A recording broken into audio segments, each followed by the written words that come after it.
El tema que hoy nos corresponde, bueno, me dio mucha alegría, por cierto, revisar el programa y ver que hemos abarcado una gran cantidad de temas. Tenemos cubierto como un 80% del programa. Creo que ahora apuntaré a un espacio más dinámico, ya no tan teórico, para no de forma evaluativa, sino de forma formativa, perdón, no sumativa, sino formativa, hacer más dinámica la clase. Pero por supuesto que necesito la interacción de ustedes y necesito también, muy importante, que tengan las clases al día para aquellas personas que no presencian la clase, que no asisten, pero que no importa, pueden ver el video que queda siempre subido en plataforma. Para mí es muy importante porque imagínense qué difícil si les pregunto respecto de algo que tal vez no lo han visto, no lo han estudiado, me voy a quedar con el silencio como respuesta. Entonces, no quiero que se les acumule todo de un solo paquete para el examen final, porque entonces va a ser algo inmanejable. Pero sí les pido, por favor, que vayan haciendo un estudio avanzado de la materia. He notado que en la resolución de los casos van incorporando conocimiento que ya hemos tratado y eso me alegra mucho, no por mí realmente, sino por ustedes, por la formación. Hacen mención de datos que hemos tratado en clases anteriores y eso es muy importante. Les decía que uno de los temas que nos resta por abordar en este curso es el referente a las medidas cautelares. Es una temática que tiene que ver muchísimo con el derecho procesal civil. Hace como 3, 4, 5 sesiones atrás, yo no me acuerdo exactamente, les preguntaba y recuerdo que ustedes me contestaban con acierto respecto de que las medidas cautelares, si las queremos definir como un concepto, se podría decir como una gestión que formula la parte a fin de evitar un resultado negativo, ¿verdad? Es una forma muy general, en realidad es poco técnica, pero es una forma muy general para darnos la idea de qué vamos a hablar hoy, pero única y exclusivamente ligada a la materia laboral. En primer lugar, tenemos que tener claro que la medida cautelar no solamente se interpone durante el proceso, se puede hacer antes de interponer el proceso, durante el proceso y en la etapa de ejecución. Recordemos lo que es la etapa de ejecución rápidamente. Es aquella etapa que se da con posterioridad a la del conocimiento, que es la etapa que define los extremos que le corresponden a la parte gananciosa y luego se ejecutan, esto es, se convierten en dinero, bien sea que se remate algún bien o se embarguen cuentas bancarias. Lo cierto es que los extremos concedidos en abstracto se cuantifican en la etapa de ejecución y se materializan en dinero. Entonces, esa es una característica muy importante, ¿verdad? Que no solamente vamos a tener, ay, esto me está haciendo un pase rápido, les pido disculpas para volver entonces a hacerlo puntualmente, ahora sí. Entonces tenemos estas tres etapas, antes, durante la ejecución, a lo largo de todo el proceso. Se puede decir entonces que las medidas cautelares se dan a lo largo de todo el proceso. En primer lugar, debemos saber como características de las medidas cautelares que deben ser adecuadas y necesarias. En materia laboral es muy usual encontrar medidas cautelares sumamente, y ahorita les voy a decir qué ejemplos he tenido, por ejemplo, yo para revisar y resolver. Deben ser adecuadas y necesarias. Hay medidas cautelares descabelladas. Una como jueza entiende que perder un trabajo por un despido debe ser un golpe muy fuerte. Y muchas veces esa desesperación de las personas trabajadoras los lleva a solicitar cosas descabelladas. Descabelladas. Imagínense Imagínense que en un proceso fue interesante. Yo tengo muchos años ya de ser docente de la escuela judicial y no sé ni cómo, no tengo la menor idea de cómo un señor, de un trabajador, como parte activa de un proceso laboral, encontró una de mis clases en Google o en no sé en qué parte. No tengo idea, de verdad.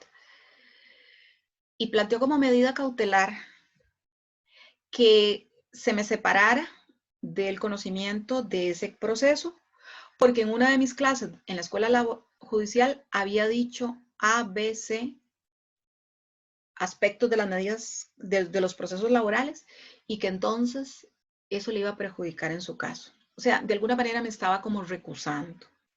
Eso es una medida cautelar descabellada. Y reitero, se da muchas veces a la luz de la desesperación de la parte trabajadora. Por eso, cuando a ustedes les toque representar a trabajadores y trabajadoras despedidos y despedidas, tienen que ser en esto muy ecuánimes, porque muchas veces estas personas, y es comprensible, están en un estado de desesperación y plantean cosas que no pueden ser. Tienen que ser razonables. Tienen que proteger y garantizar provisionalmente el objeto del proceso. ¿Qué es el objeto del proceso? Es decir, lo que yo busco, entiéndase las pretensiones. Ese es el objeto del proceso. ¿Qué se busca en un proceso laboral? Tradicionalmente, vacaciones, aguinaldo, preaviso, cesantía. Algunas veces reinstalación. Entonces, ojo, es muy importante y lo aclaro a partir de las respuestas que leí del caso anterior, el caso 3. La reinstalación se puede pedir de dos maneras. Una, por vía de fuero. Y ya los remito a la clase que dimos en algún momento de fueros. Hay 7 grupos de personas aforadas. No me voy a referir a ellas porque ya tuvimos nuestra clase de eso. Entonces, aplica el fuero. El ordinario laboral perfectamente puede ir en paralelo o sin necesidad de que haya fuero. Pero dentro del ordinario laboral se puede solicitar como medida cautelar, no como pretensión. Si es pretensión, es fuero. Si es medida cautelar, puede ser ordinario. Y por esa vía de cautelar se pide la reinstalación. ¿Para qué?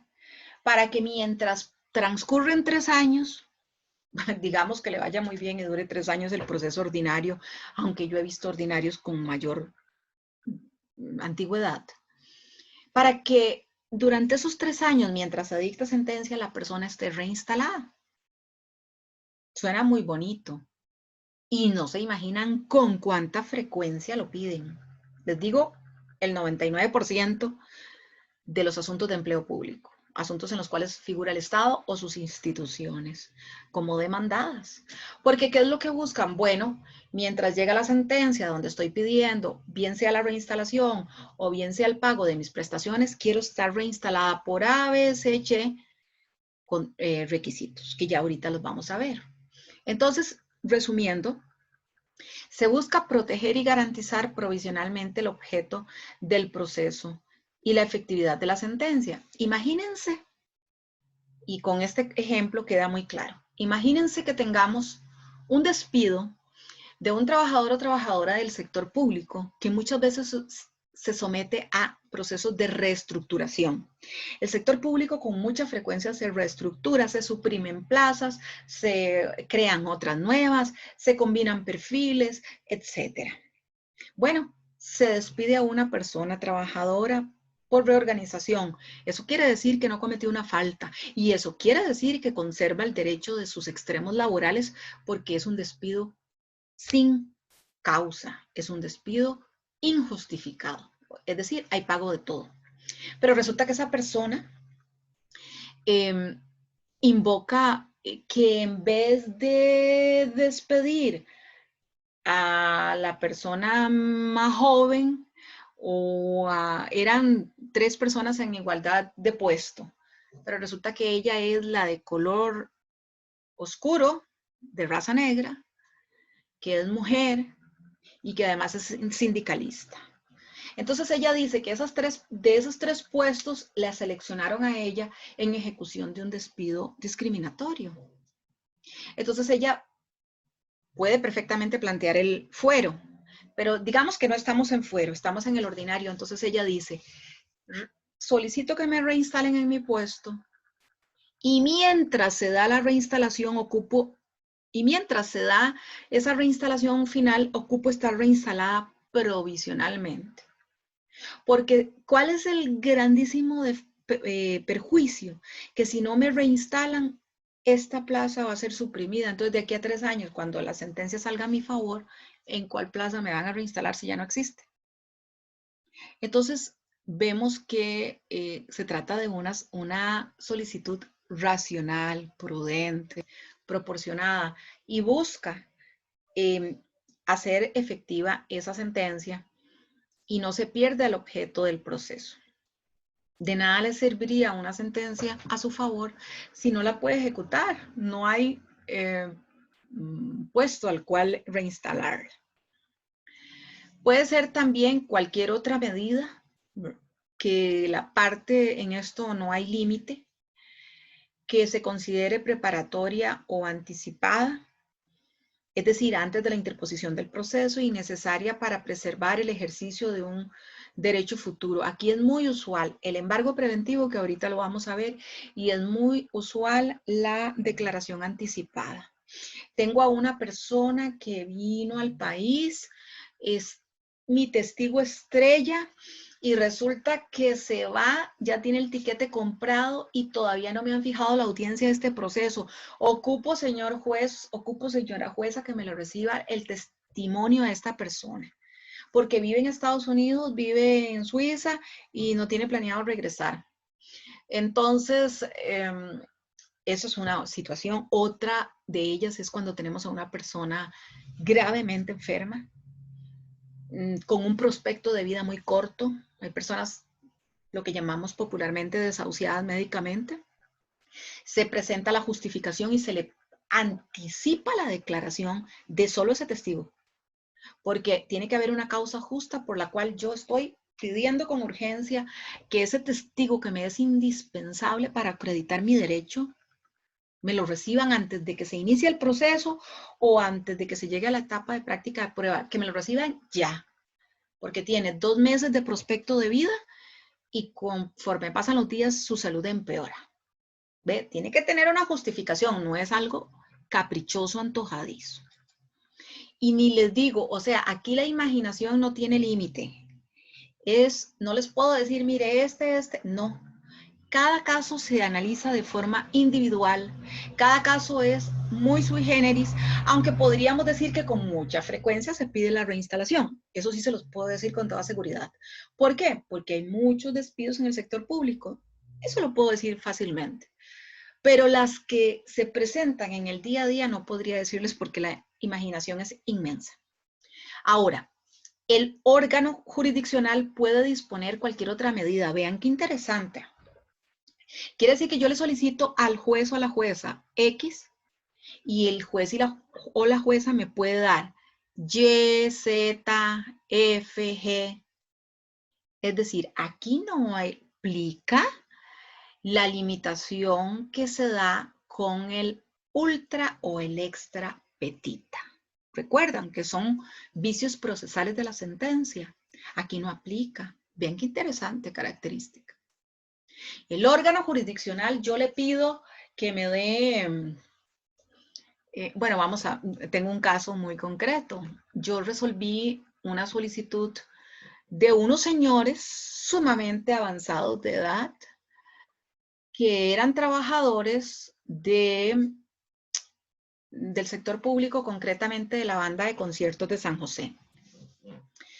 Fue muy interesante. Eran músicos de larga trayectoria, de 60 y resto de años. Y dentro de la medida cautelar, ellos me interpusieron un ordinario porque se oponían a que el Ministerio de Cultura, Juventud y Deportes les cambiara el horario de ensayo. Resulta que estos señores de avanzada edad ensayaban, no me acuerdo, pero eran 2 días por semana, digamos que eran lunes y jueves, de 6 a 9.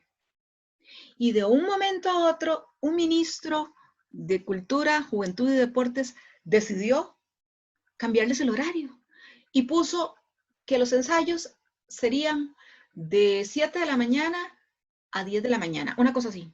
Resulta que absolutamente todos los señores tenían trabajos en escuelas y colegios públicos y privados como maestros de música. Cambiarles el horario significaba que 2 días a la semana iban a estar ausentes en sus labores de ese otro puesto.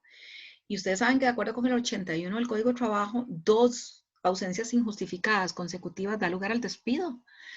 Tenían toda la razón de plantear una medida cautelar para que el juzgado, mientras se disponía la sentencia, que dijera si llevaban o no razón en la modificación del horario, mientras eso sucedía, se les respetara el horario que tenían y que habían cumplido como por 25 años.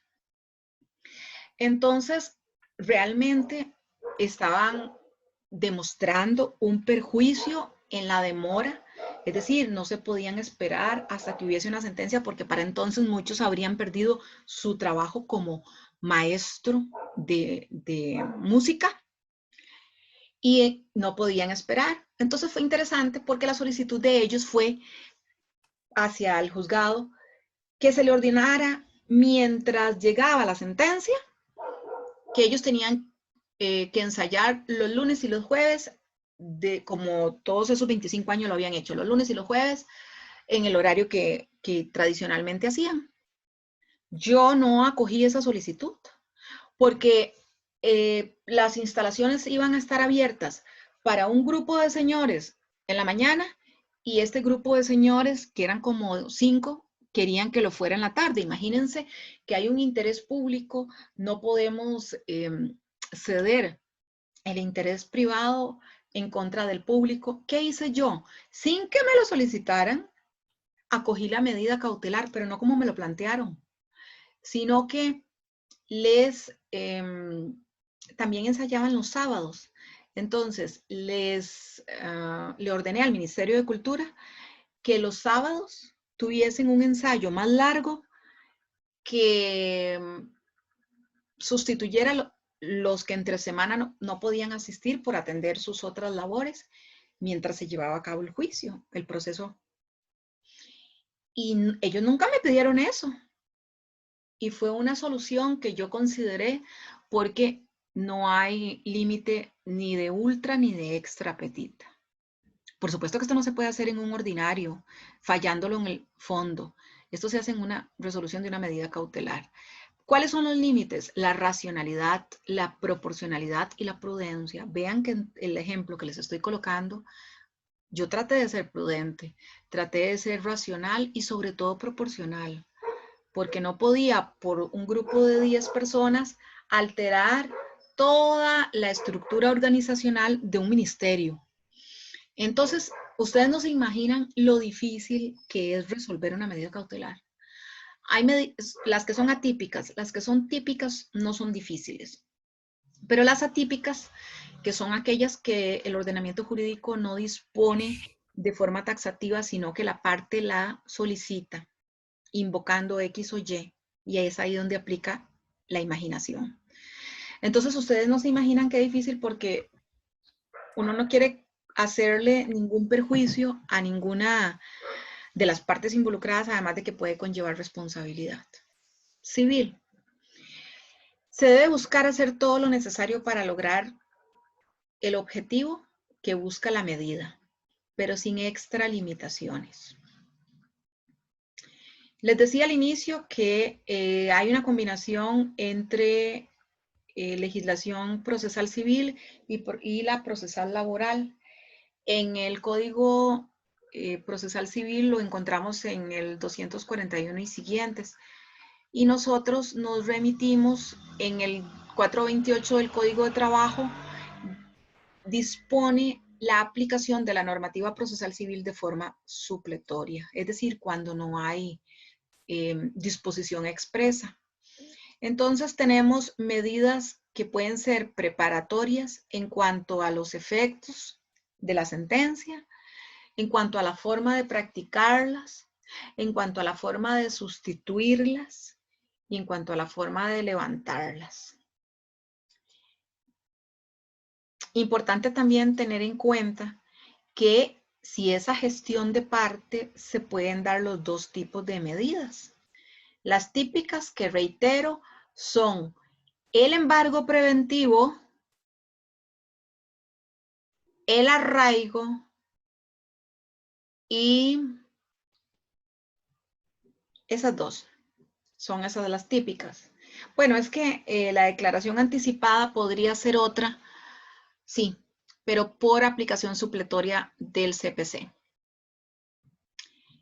Digamos que son esas tres las típicas. Las atípicas, reitero, son las que la imaginación ve para solicitar, pero por supuesto de manera racional, proporcionada. Ahora, de oficio, lo cual significa que el juzgado lo hace sin que la parte lo solicite, aplicando el principio de oficiosidad, solo en los casos previstos por la ley, es decir, solo en las típicas. Nosotros los jueces y juezas no aplicamos de oficio medidas atípicas. ¿Por qué creen ustedes que sea esto? ¿Cuál es el sentido lógico?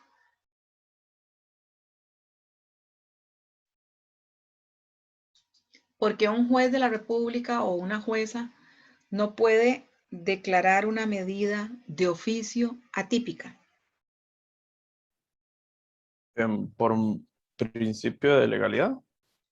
Excelente, sí. Pero además, gracias Daniel, pero además, ¿es Daniel o es Alonso? Daniel. Daniel, es que lo confundí, disculpe, muchas gracias Daniel. Además de eso, existe el principio de imparcialidad. Imagínense un juez o una jueza haciéndole el trabajo a la parte trabajadora o a la parte patronal. Se quiebra el principio de imparcialidad con una medida atípica. Yo estudio el expediente y me parece que aquí el trabajador o la trabajadora es necesario que se lo reinstale y resulta que nadie me lo ha pedido. Estoy volcando mi criterio parcializándome hacia la parte trabajadora. No puede ser. Y como lo dijo Daniel, por el principio de legalidad también. Ahora, al ponerlas en práctica, las medidas cautelares, es importante que se practiquen con diligencia para que no se frustre el fin que se persigue, para hacer uso de cualquier otra medida necesaria para garantizar el eventual derecho.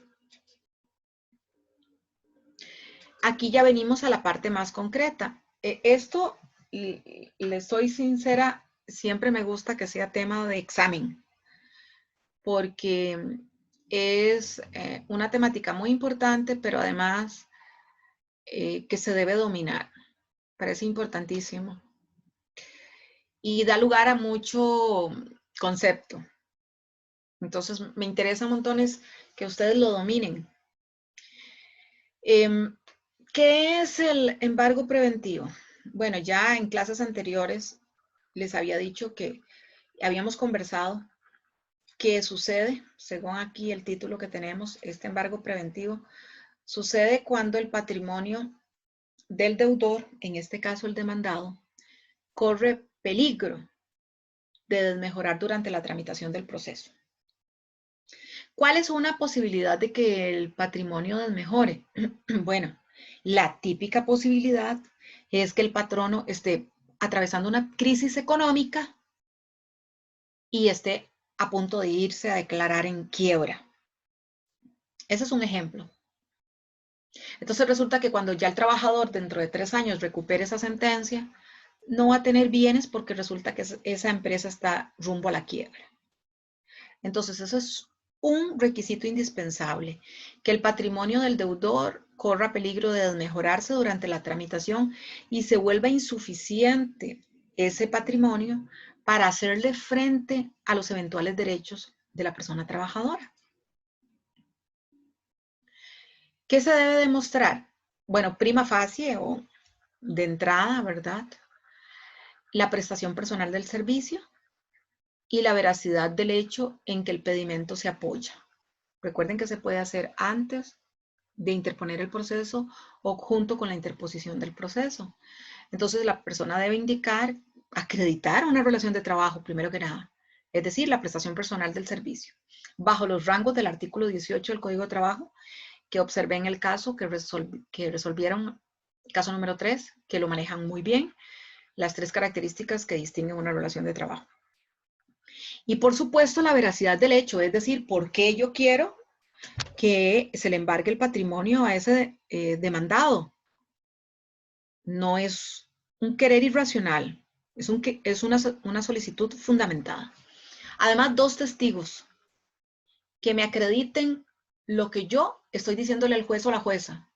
Esa presunción de que esa parte está a punto de quebrar se puede acreditar con 2 testigos, con prueba documental, con estados de cuenta, con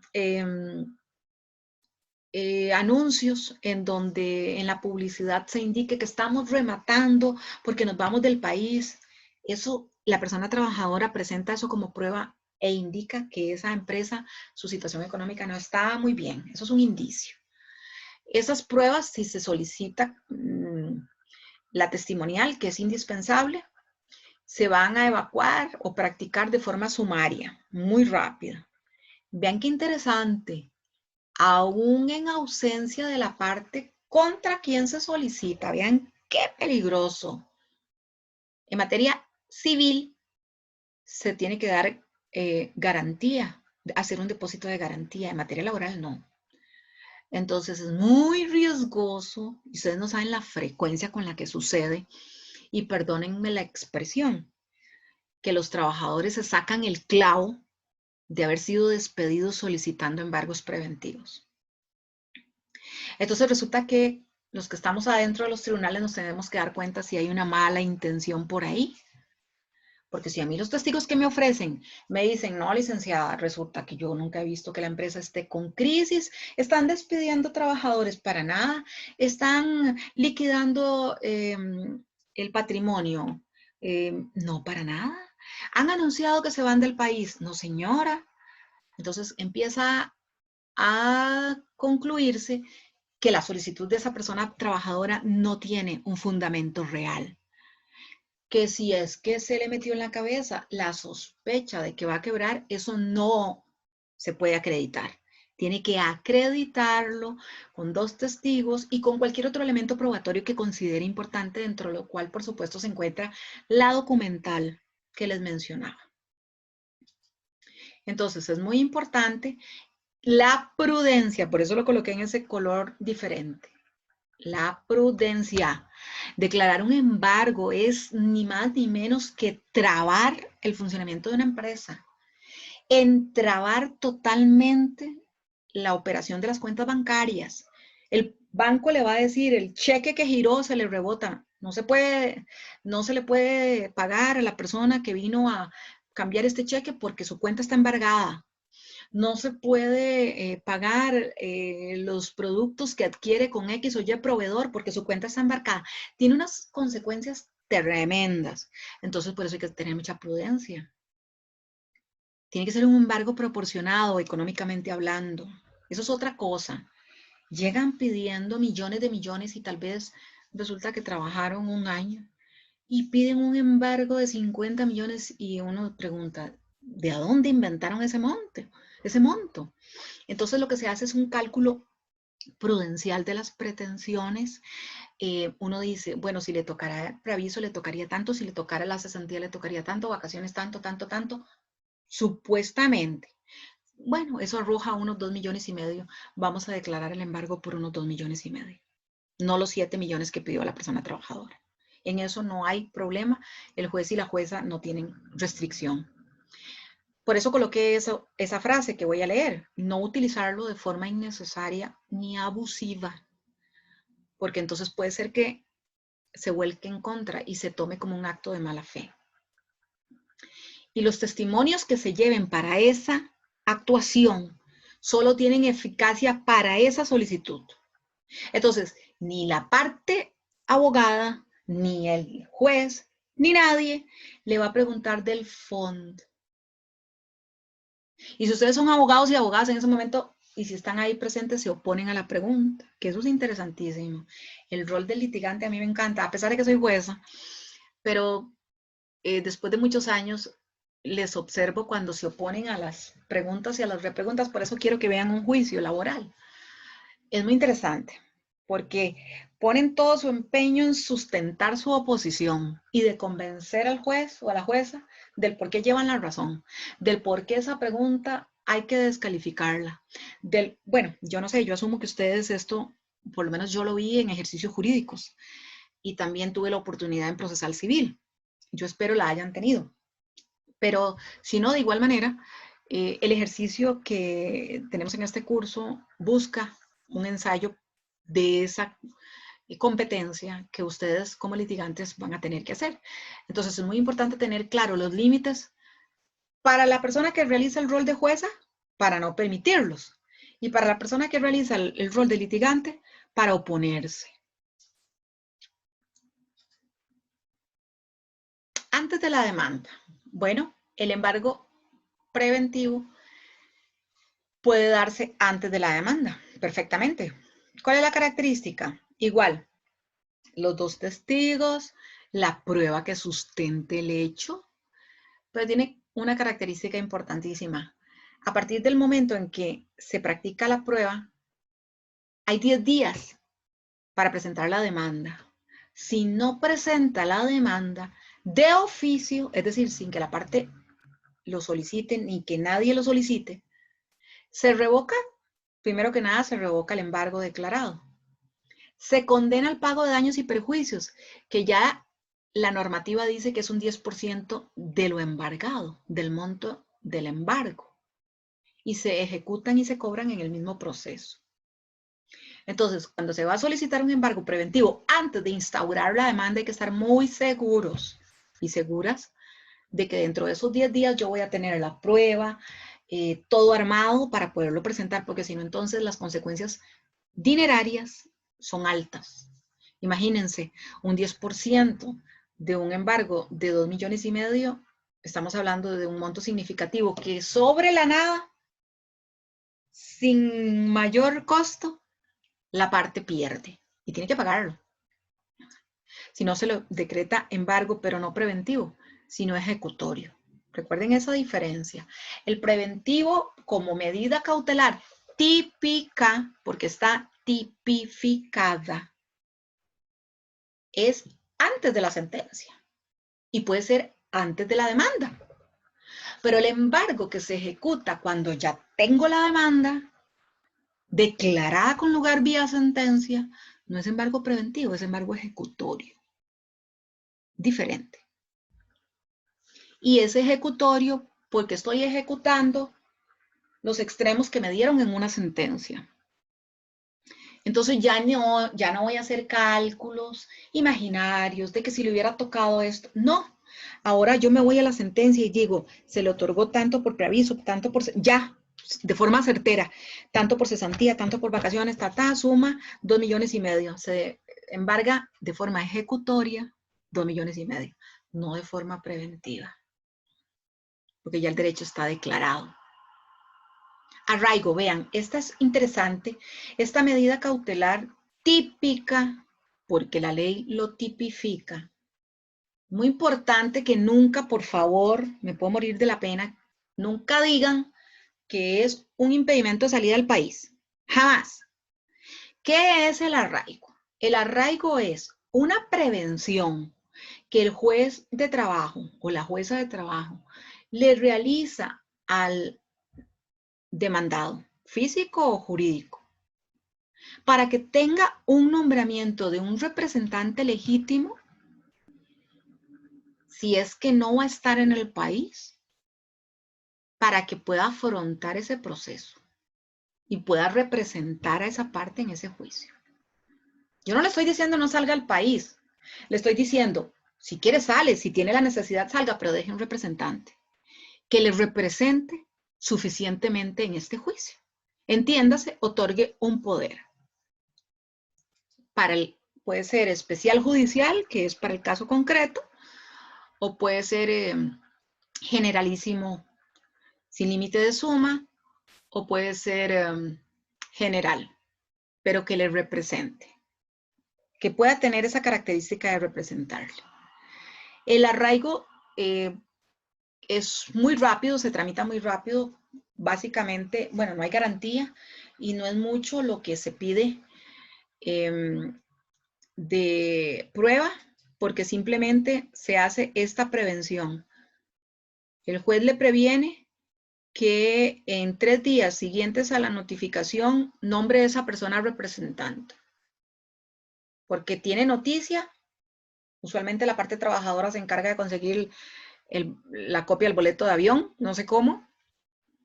Tiene noticia de que va a salir del país y no consta en la personería jurídica que tenga otro representante. Puede irse, pero tiene que dejar una persona que le represente. Porque de lo contrario, se expone a una denuncia por desobediencia a la autoridad judicial.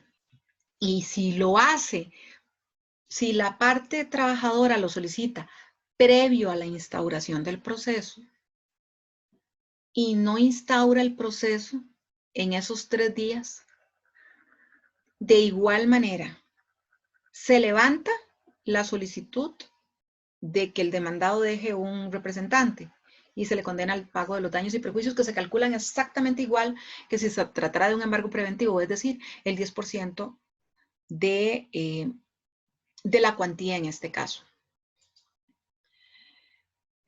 Reitero, no puede tener efectos contra la libertad de tránsito de las personas porque perfectamente caería un habeas corpus. Para personas jurídicas o para la administración pública solo se decreta si no existe otro apoderado en la debida personería jurídica que les pueda representar. Esto es absolutamente lógico, ¿verdad? Porque si hay 2 representantes, ¿para qué yo le voy a hacer la prevención al que sale del país? No, lo lógico es que el que se queda afronte. Muy importante, la suspensión de los efectos del acto del despido y la reinstalación provisional del trabajador o trabajadora. Vean qué importante. Por primera vez en el ordenamiento jurídico laboral, porque esto no se daba con el Código de 1943 sin reforma, a partir del 2017 que entra la reforma, por primera vez la suspensión de los efectos del acto del despido es una medida típica. Anteriormente era atípica. Existía, sí, claro, pero de forma atípica, es decir, no estaba tipificada en el código. Entonces, esta es muy, muy usual, muy usual. Y les decía al inicio de esta intervención que se da principalmente en procesos contra el Estado, instituciones u órganos, porque como les comentaba, lo típico es que la persona trabajadora quiera ser reinstalada mientras llega la sentencia. Obviamente debe tratarse de procesos que sean de conocimiento de la jurisdicción laboral. Y ustedes aquí recordarán por qué yo consigné eso en esta lámina. Recuerden del voto 9928-2010, que es el voto famoso que les he citado ya muchas veces, que distingue la competencia jurisdiccional entre el juez de lo contencioso administrativo y el juez laboral para declarar o no actos nulos, actos administrativos nulos. A partir de ese voto, en el 2010, hay asuntos que van a la vía jurisdiccional contenciosa y asuntos que se quedan en lo laboral. Entonces, siempre que se trate de procesos contra el Estado y que sean de conocimiento de la jurisdicción laboral, por favor, porque no pueden ser de lo contencioso. Que no versen sobre fueros especiales. ¿Por qué? Porque el fuero especial ya contiene la típica no medida cautelar, la típica pretensión directa de reinstalación. Y recuerdan que tiene un proceso rapidísimo. Bueno, ahí se busca rapidito reinstalar a la persona. se constata si ha habido un quebrantamiento a la normativa que se invoca. Si se dio, se acoge el fuero y se reinstala a la persona rápido. En cambio, este otro tipo de medidas, reitero, es para asuntos de mayor duración. Es importante que la pretensión del proceso, la pretensión final, busque la reinstalación en el puesto de trabajo. Porque perfectamente, y ustedes lo han visto en los diferentes casitos cortos que han resuelto, perfectamente la persona no le interesa la reinstalación, le interesa el pago de las prestaciones. Así sea el Estado. Entonces, no tiene sentido que si busca el pago de prestaciones, me pida como medida cautelar la reinstalación. No. Se le reinstala porque busca como ulterior efecto de la sentencia ese puesto, quedarse en ese puesto. Recuerden el ejemplo que les ponía de la persona de un ministerio en donde se ha suprimido el puesto. Busca conservar ese puesto. Pero si resulta que lo que le interesa es que le paguen las prestaciones laborales, no pongamos ese ejemplo porque ese ejemplo era con pago de prestaciones. Digamos un ejemplo en donde no se le haya pagado. Si lo que busca no es reinstalarse, sino que se le pague, no procede reinstalarlo, porque la reinstalación no es instrumental, no busca o no tiene conexión con lo que busca la pretensión final del proceso. Esa instrumentalidad es importante. Las pretensiones entonces de ese proceso pueden ser, entre otras, la suspensión de los efectos del acto del despido. Es lo típico de un ordinario que busca esto. Y como medida cautelar, la reinstalación provisional de la persona trabajadora. Ahora, puede darse en supuestos de derecho de empleo privado, cuando en un proceso judicial se impugne la validez o injusticia del acto del despido. Vean que validez e injusticia está en rojo. Eso significa que yo tengo que buscar en el ordenamiento contrario sensu cuándo ese despido es inválido y cuándo ese despido es injusto. Y los típicos casos es cuando se argumenta una discriminación. No por vía de fuero, reitero. Estamos en el ordinario. Pero recuerden que igualmente la persona puede renunciar al fuero e invocar el ordinario. Y resulta que invoca una injusticia en la ejecución de su despido. El ejemplo que les mencioné al inicio de la persona que es de raza de color, mujer y además sindicalista.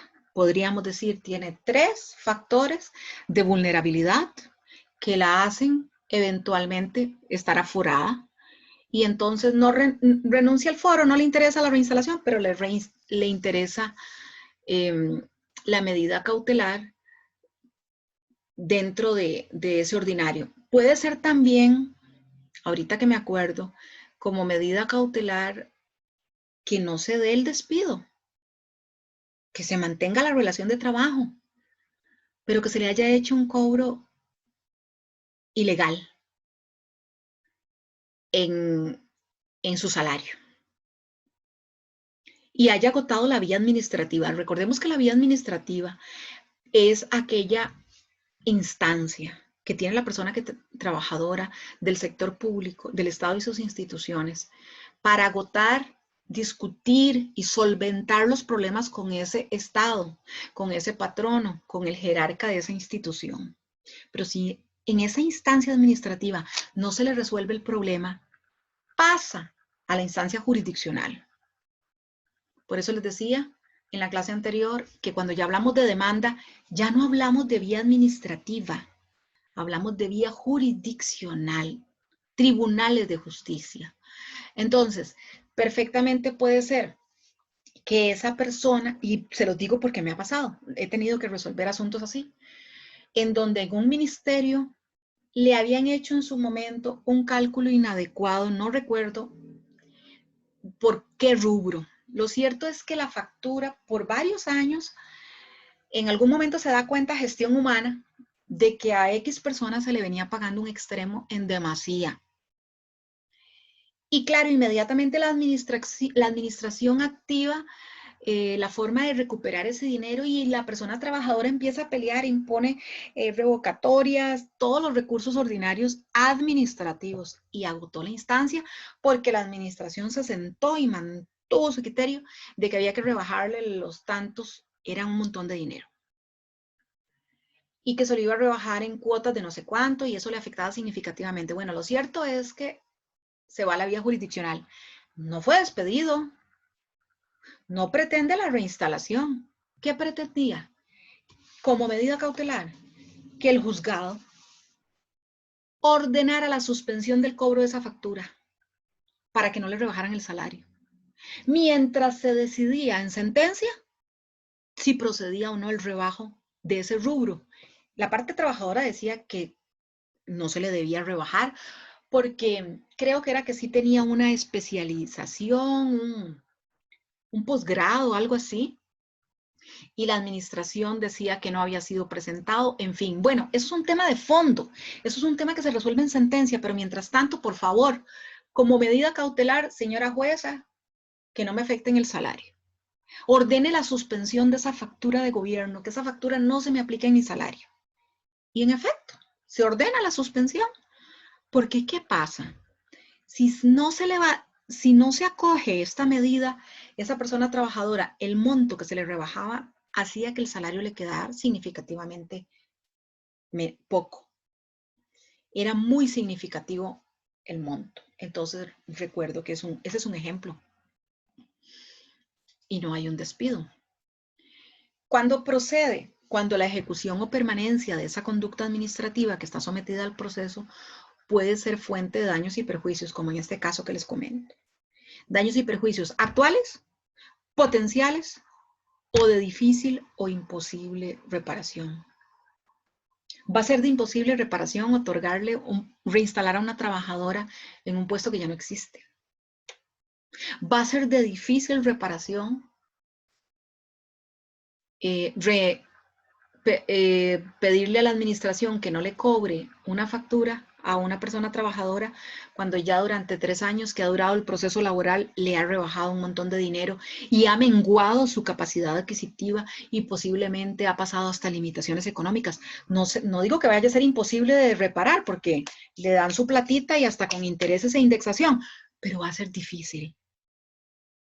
Y puede ser un daño actual o un daño potencial que se prevea, pero sobre bases lógicas, razonables, no es un antojo de la parte trabajadora.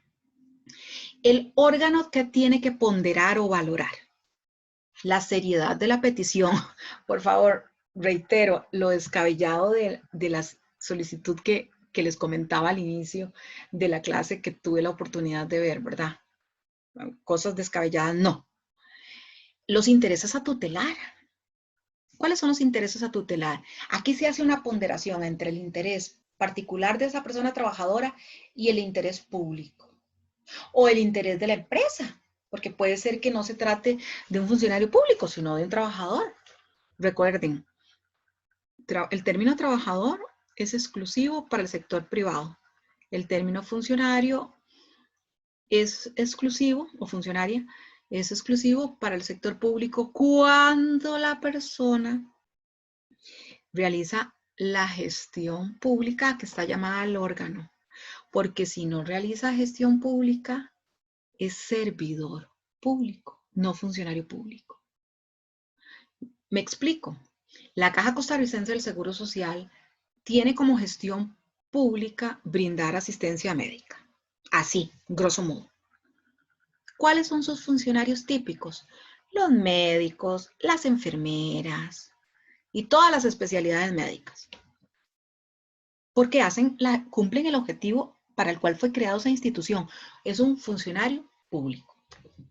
Pero yo no puedo decir lo mismo del jardinero que trabaja en las afueras de las instalaciones de la caja. porque es servidor público, porque no lleva a cabo la gestión del ente público. Igual, eso no significa que sean de mérito para nada. Yo respeto muchísimo todos los trabajos, todos son honrosos y todos son necesarios. Pero la distinción que estoy haciendo es técnica, es propia del derecho laboral. Entonces, de igual manera, una trabajadora de la limpieza no es funcionaria pública, es servidora pública. Tengamos eso en cuenta. Si yo me traslado al empleo privado, ahí sí hablo sin distinción de trabajador y trabajadora.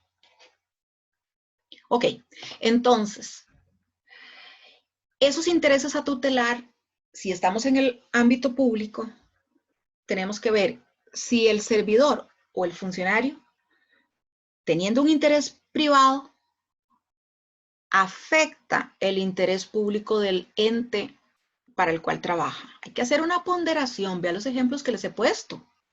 Yo no quise afectar el funcionamiento del Ministerio de Cultura, Juventud y Deportes por una pretensión de un grupito, una pretensión privada de un grupito de 10 funcionarios. Pero puede ser que sí. Puede ser que se ordene, por ejemplo, una reinstalación en provisional. Recuerdo el caso de una muchacha, vieran qué triste, ahora se me vino a la mente, muy triste porque ella alegaba acoso laboral. Ese es un temazo, ese tema me encanta y tengo una maestría, mi tesis de maestría fue en eso. Acoso laboral o moving, muy de moda, por cierto, y también muy manoseado porque no todo el mundo lo sabe manejar. Rápidamente les cuento. Esta persona era evidente el acoso laboral que sufría. Fíjense que la mandaron a un sótano, no estábamos en pandemia, la mandaron a un sótano lleno de hongos, cucarachas, ratas, por una animadversión o diferencia que tenía con la jefatura. No me acuerdo cuál era el ministerio, ni me quiero acordar. Lo que sí recuerdo es que era un ente público. La muchacha padecía de una rinitis terrible, todo el día pasaba afectada. Le quitaron el trabajo. Llegaba y encendía la computadora y no tenía trabajo asignado. Eso es vaciar de contenido un puesto. Si iba a sacar fotocopias, le habían puesto contraseña a la fotocopiadora para que no, y no la tenía la contraseña, para que no la pudiera accesar. La fueron arrinconando, con decirles que terminó en tratamiento psiquiátrico y con medicación psiquiátrica. Ella buscaba en el proceso, en sentencia, se declarara la existencia de un acoso laboral. A mí me quedó claro desde que empecé a leer aquella demanda, con todas las pruebas, con todos los certificados médicos, con todo lo que me acreditaba, que esta señora estaba siendo objeto de un acoso laboral, pero yo no lo puedo decir porque estoy adelantando criterio y eso es causa de recusación. Tengo que ser muy cuidadosa. Entonces, recuerdo que yo ordené el reintegro de ella al piso número no sé cuál, creo que el 2, con el resto del personal, porque era discriminatorio, pero no quise decir que había acoso laboral porque no podía. Eso toca la sentencia. Pero mientras llega esa sentencia, a la señora se le respetan sus derechos, que se han visto significativamente afectados. Ven, tienen que ser casos como muy evidentes. Entonces, es muy importante ponderar esos intereses. El público versus el interés privado que representa la persona trabajadora o la persona funcionaria o servidora. Si se trata del ámbito de las empresas, bueno, de igual manera. Si la trabajadora me está pidiendo la reinstalación porque resulta que está embarazada y trabaja para una empresa, yo debo ponderar si reinstalándola, pero resulta que la despiden porque dicen que cometió una falta. Yo tengo que ponderar si esa supuesta falta que se va a acreditar allá dentro de 3 años es de tal gravedad que impida reinstalarla mientras llega la sentencia. Entonces, esa ponderación no es fácil y ustedes como litigantes tienen que convencer al juez y a la jueza de que su cliente tiene la razón. de que a su cliente le urge esa medida cautelar. Y hay mucha técnica para ello. Tienen que ser muy suspicaces para poderlo acreditar, pero con lógica, no cosas fuera del sentido común. Ahora, muy importante, si hay duda, y por eso lo puse en rojo, si hay duda respecto de la satisfacción del interés público versus el interés privado, prevalece el interés público. Si hay duda. Se tramita la suspensión del acto administrativo, se tramita por vía incidental. Recuerden que el incidente es una pieza procesal que se agrega al principal, que tiene la solicitud de suspender los efectos del acto, obviamente, busca eso. Al darle curso o al dar traslado, se le ordena a la autoridad administrativa no ejecutar el acto, no cobrar la factura, no ejecutar el despido, etcétera, hasta tanto no se resuelva la solicitud que se está conociendo bajo el procedimiento de desobediencia a la autoridad, más el pago de salarios caídos. Miren, muy importante, el pago de los salarios caídos no se da siempre. Para los fueros, siempre, pero para el ordinario, no, solo cuando hay norma expresa. No es igual el tratamiento del preaviso, el cesantía, vacaciones y aguinaldo. Los salarios caídos no son siempre, solo cuando están expresamente dispuestos. La reinstalación se rige por el procedimiento del 571 siguientes y concordantes, que recuerdo que ya lo vimos. Entonces, la persona trabajadora se presenta al centro de trabajo en asocio de un profesional en derecho, bueno, concretamente de un notario o notaria, le pide al juez que lo acompañe si no tiene el recurso para pagar al profesional en derecho, levantan un acta y se ejecuta la reinstalación. Bueno, les remito a la clase en donde vimos el trámite de reinstalación. Si la reinstalación es por un supuesto de violación de fueros especiales de tutela, pues entonces nos remitimos al 540 a 547, que refiere a la reinstalación, perdón, que refiere a la normativa que tutela lo referente a los fueros especiales. Bueno, aquí esta es la última de las filminas. Voy a dejar de compartir. No sé si hay alguna duda, participación, etcétera, que les interese hacer respecto a esta temática o respecto de cualquier otra que hayamos abordado. ¿Hay algún tema en especial, gente, que a ustedes les gustaría y a mí todavía más, porque el derecho laboral me apasiona, que a ustedes les gustaría que viéramos en esta clase? Y ustedes me digan, profe, ¿por qué no abordamos tal? Yo lo anoto y les prometo que lo abordamos.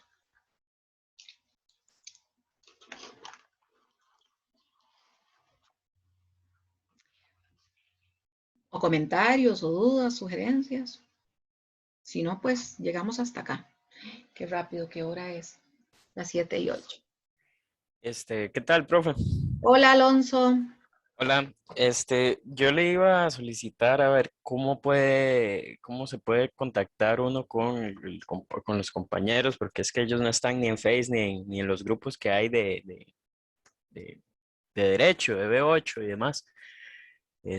¿Cuáles compañeros? Los de este curso. Sí, correcto, minor y con la finalidad de contactarlos para el trabajo Y del Alonso, juicio. vieras que Ujú. yo no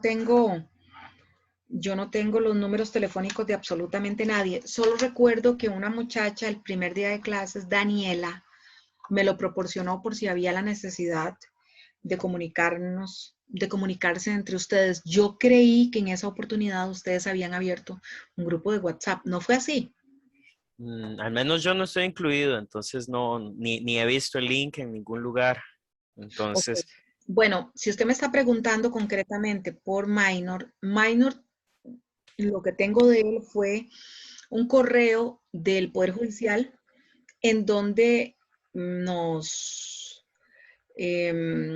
comunicamos porque me pidió ahí una solicitud expresa por la cual no iba a poder estar en clase. Ujú. Entonces, yo le puedo proporcionar a su correo electrónico el correo de él, del Poder Judicial, que él siempre lo contesta, pero Ah, ok. no tengo el de teléfono, Sí, no. no, pero con eso por lo menos aún hay bastante tiempo, digamos. Entonces sí, con eso, con solo tener algo para poder comunicarme con él y también si tiene algo de Marco, igual el correo. Marco, ¿cuál es Ujú. Marco? Ay, Dios. Marco Portilla es. No, de esa persona no tengo absolutamente nada. Marco Antonio Portilla Navarro. ¿Y usted no le ha Ujú. escrito al correo institucional? Marco.portilla. Ah, ok, tal vez sí. Sí, esa podría ser una opción. Sí, Escribirle por allí. Ujú. y es Ok, lo único que le ofrezco respecto a él. Bueno, ok. muchas gracias, gente. Ya una persona se desconectó. Em, Gracias a las personas que permanecen con evidente interés por crecer profesionalmente. Un gusto de haber compartido con ustedes, que estén muy bien y a las 7:30 se les activa el caso. Buena suerte. Chao. Gracias, profe. Gracias, profe. Buenas noches. Buenas noches. Chao. Gracias a Dios, profe. Adiós.